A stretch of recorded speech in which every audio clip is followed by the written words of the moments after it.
नमस्कार दोस्तों, आज की हमारी कहानी आपको अच्छी लगे तो प्लीज़ मेरे चैनल को सब्सक्राइब करें और वीडियो को लाइक करें। रात के 9 बज रहे थे। सास और ननद अमृता को देख रही थी और अमृता उनकी आंखों में देखकर डर से थर थर काँप रही थी। उसकी सास चिल्लाकर बोली, तुम्हारी हिम्मत कैसे हुई मेरे ही घर में ऐसे कुछ करने की? 4 दिन भी नहीं हुए मेरे घर में आए हुए तुम्हें, और खुद को मालकिन समझने लगी क्या? आने दो मेरे बेटे को। तुम्हारे हाथ पैर तोड़ने के लिए नहीं कहा तो मेरा नाम भी सुनैना नहीं। आज क्या हुआ क्या पता। सास जितनी निर्दयी थी उतना ही निर्दयी अपने बेटे को भी बनाकर रख दिया था। हर एक नई दुल्हन अपने पति के घर जाने के लिए राह देखती है, पर अमृता वह तो उसके पति की राह भी कभी नहीं देखती थी, क्योंकि वह अपने पति से बहुत डरती थी। मन ही मन में भगवान का जाप जप रही थी कि उसका पति आज घर पर आए ही नहीं। पर जब तक उसका पति घर पर ना आए तब तक उसे उसकी सास खाना खाने नहीं देगी। इतनी निर्दयी उसकी सास ने रसोई घर को ताला लगा रखा था। ऐसा क्या हुआ था कि सुनैना अमृता को इस प्रकार का दुख दे रही थी? और अमृता के पति मतलब अजय का ऐसा क्यों स्वभाव था कि नई दुल्हन होकर भी वह अपने पति की राह नहीं देखती थी? अमृता की शादी अजय से 5 महीने पहले हुई थी। अमृता के माँ बाप नहीं थे। 12वीं की पढ़ाई होते ही उसके चाचा चाची ने उसकी शादी करवा दी। अमृता की जिम्मेदारी से उसके चाचा चाची मुक्त हो गए। उसकी चाची ने उसकी शादी के बाद के त्योहार भी नहीं मनाए। उसे 4 दिन के लिए मायके में त्योहार मनाने के लिए बुलाया भी नहीं। उसकी शादी करके जिम्मेदारी से मुक्त हो गए बस।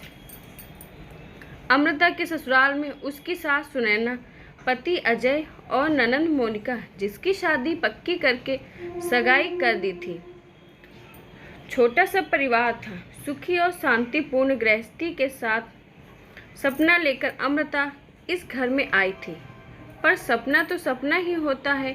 हर समय सपना सच हो ना मुमकिन नहीं होता। उसका भी सुखी गृहस्थी का सपना तो सपना ही रह गया। अमृता की उम्र 18 की पूर्ण हो गई थी और अजय 30 का था। दोनों के बीच में 12 साल का अंतर था। सास सुनैना ने अमृता के लिए 10 नियम बनाए थे। सुबह 4 बजे उठकर पूरे घर की साफ सफाई करना, बाद में नहाकर भगवान की पूजा करने के बाद में रसोई में जाना, हमेशा सर पर पल्लू रहना, सबसे पहले खाना ना खाना, मतलब सबके खाने के बाद ही अमृता खा सकती थी। ऐसे और भी कितने नियम कायदे सुनैना ने अमृता के लिए बनाए थे। अमृता को यह नियम पालन करने ही पड़ते थे, पर अभी उम्र ही क्या थी उसकी।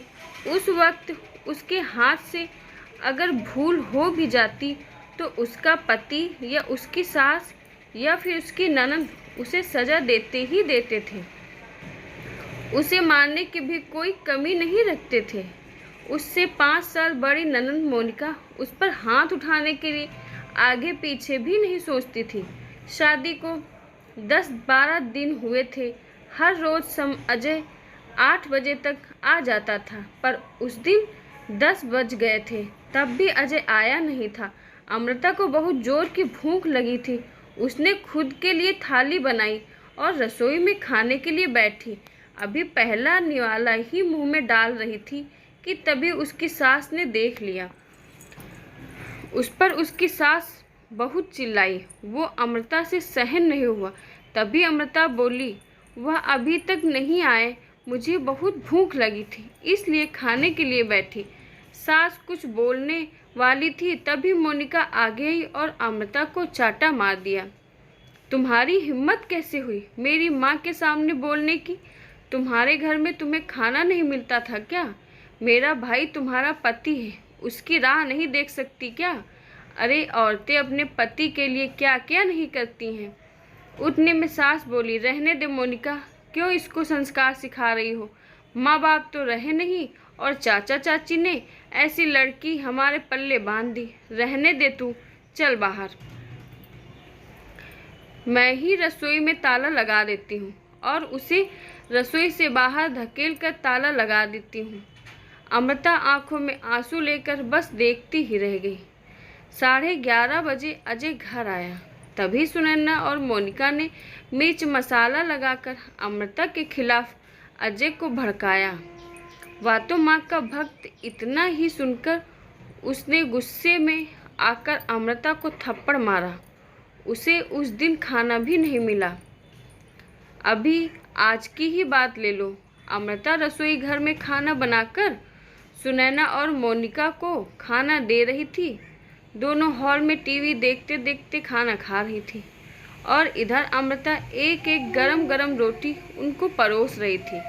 आज सुबह अमृता को सिर्फ एक ही रोटी उसकी सास ने खाने को दी थी। अमृता को बहुत जोर की भूख लग रही थी, पर अजय तो 10 बजे के पहले आने वाला नहीं था। पर अमृता को भूख सहन नहीं हो रही थी। सास और मोनिका का खाना खाने के पहले रसोई घर को ताला लगाने से पहले अमृता ने जल्दी से रोटी अपने पल्लू में बांध कर रख ली और माँ बेटी का खाना होने के बाद उन्होंने अमृता को बाहर निकालकर रसोई घर पर ताला लगा दिया और दोनों उनके रूम में आराम करने के लिए निकल गईं। उसने पल्लू में बंधी हुई रोटी निकाली और रोटी वैसे ही बिना सब्जी के खाने लगी। रोटी खाते खाते उसकी आंखों में आंसू बह रहे थे। उसका स्वाभिमान इस बात के लिए रजामंदी नहीं दे रहा था, लेकिन क्या करे, यह भी उसे समझ आ रहा था। ठीक उसी समय सुनैना कोई काम के लिए उधर आई और उसने अमृता को रोटी खाते हुए देख लिया। बस फिर क्या होगा, तमाशा चालू हो गया और उस वजह से अमृता भगवान से प्रार्थना कर रही थी कि अजय घर पर आए ही नहीं। क्या पता आज वो क्या करेगा। शादी के बाद इनके ही सामने खाना खाया था, तब भी थप्पड़ मारा था, पर आज तो रोटी चुरा कर खा रही थी। थोड़ी देर बाद अजय घर पर आया तो अमृता का दिल जोर जोर से धड़कने लगा। डर के मारे पसीने से भीग गई।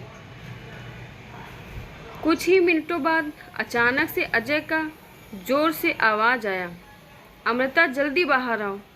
अमृता डर कर थर थर काँपते हुए बाहर आई।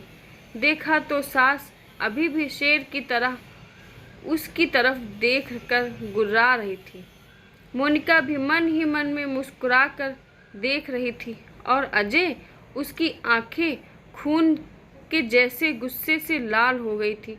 जैसे ही अमृता अजय के सामने आई, उसने उसके बालों को पकड़कर जोर से धकेल दिया। आह! अमृता बहुत जोर से चिल्लाई, लेकिन इतनी हिम्मत हुई कि तू अपने ही घर में चोरी करती है? रुक, तुझे मैं अभी दिखाता हूँ। बोलते बोलते अजय ने अपने कमर का बेल्ट निकाला और अमृता को मारने लगा। अमृता जोर जोर से रोते हुए, दर्द से चिल्लाते हुए उसकी माफ़ी मांग रही थी, पर उसके पति को और घर में रहने वाले 2 औरतों को उसकी दया नहीं आई। अमृता को सहन नहीं हो रहा था। तभी उसने अजय को धक्का दिया और घर के बाहर भागने लगी। तभी, अरे पकड़ो उसे, बाहर कहाँ चली गई? सुनैना अजय को बोली। तभी अजय बोला, जाने दो माँ, भाग भाग कर कहाँ जाएगी? कहाँ उसे पालने के लिए उसके मायके वाले हैं जो उसे संभाल लेंगे? आएगी वापस घूम के यहीं पर। जाने दो उसे। पहले मुझे खाना परोसो, मुझे बहुत भूख लगी है। अजय का बोलना सुनकर सुनैना ने अजय को खाना दिया और आज भी सभी खाने के लिए बैठे, पर अमृता की याद किसी को भी नहीं आई। बाद में थोड़ी देर बाद अमृता घर में आई। उसे देखकर तीनों राक्षस जैसे हंसते हंसते उसके सामने खड़े हो गए। आ गई क्या वापस महारानी? क्या हुआ, मायके वालों ने घर में नहीं लिया? सुनैना ने उसे टॉन्ट मारा। तभी अजय उसे बोला, जब तक तुम मेरे पैरों पर अपनी नाक नहीं रगड़ती, तब तक मैं तुम्हें घर के अंदर आने नहीं दूंगा। मुझे धक्का देकर चली गई थी ना? हाँ भैया, इतनी जल्दी इसे माफ़ मत करना। अब अगर इसे माफ़ किया ना तो कल यह सिर पर चढ़कर नाचने लगेगी। ऐसी लड़की का क्या भरोसा।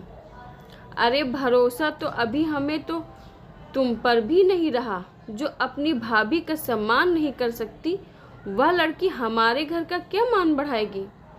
अचानक अमृता की पीठ के पीछे से मोनिका के होने वाले ससुर की आवाज़ आई और वह अंदर आए। उन्हें देखते ही तीनों के चेहरे का रंग ही उड़ गया। अरे समधी जी, आप कब आए? सुनैना साड़ी ठीक करके माथे पर पल्लू लेकर बोलने लगी।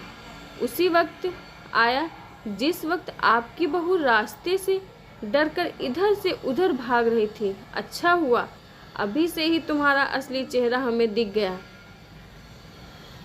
मैं आया नहीं तो हमारे घर की बर्बादी हो गई होती। अगर ऐसी बहू हमारे घर आई होती तो। मोनिका के होने वाले ससुर उसकी तरफ हाथ दिखाकर बोले, नहीं नहीं, आपको कोई गलत फहमी हो गई है पापा। आप अंदर तो आइए, मैं आपको सब समझाती हूँ। मोनिका ऐसे बोली तो उसके ससुर बोले, कौन से पापा? किसके पापा?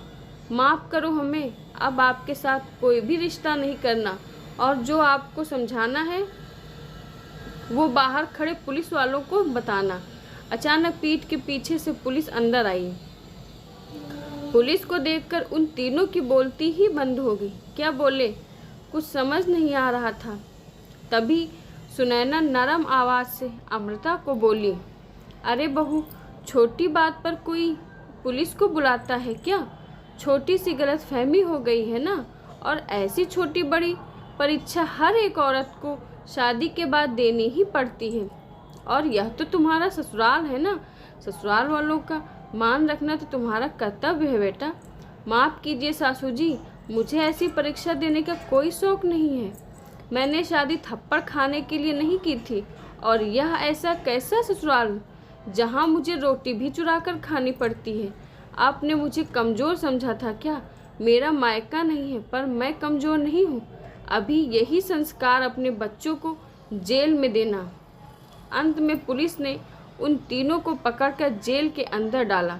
मोनिका की ससुराल वालों ने शादी तोड़ दी और अमृता को एक स्वयंसेवक संस्था ने आगे जाने का मार्गदर्शक दिखाया। अमृता संस्था के साथ में काम करके लोगों को घर में होने वाली घरेलू हिंसा के बारे में जागरूकता फैलाने लगी। उसने सब अभी सही मायने में ज़िंदगी की नई शुरुआत की थी। तो दोस्तों, आज की हमारी कहानी आपको अच्छी लगी हो तो प्लीज़ मेरे चैनल को सब्सक्राइब करें और वीडियो को लाइक करें। धन्यवाद।